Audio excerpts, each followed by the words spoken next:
həsr olunmuşdur. Kürt Rüfət qardaşımız izzətilə tanınıbdır. Dostların yanında o diqqətilə tanınıbdır. Türkiyədədir qardaş, hörmətilə tanınıbdır. Kişilik, mərdlik də qaqaşımızın qanındadır. Ürəkdə sözlərimiz sizlərə də səmimidir. Dəyərli oğullar da bizlər üçün dəyərlidir. Ürəkdə sözlərimiz sizlərə də səmimidir. Dəyərli oğullar da bizlər üçün dəyərlidir.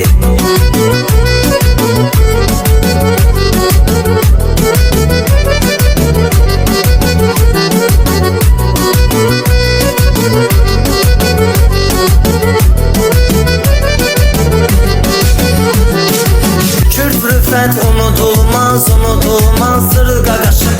Türkiyə diyarında tanınırdır adın sanın. Hər işlərində sənə uğurlar arzu edirik. Uğurların bol olsun, zalardan gəlsin adın.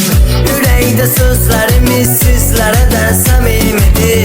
Dəyərli oğullar da bizlər üçün dəyərlidir. Ürəkdə sözlərimiz sizlərə də səmimidir.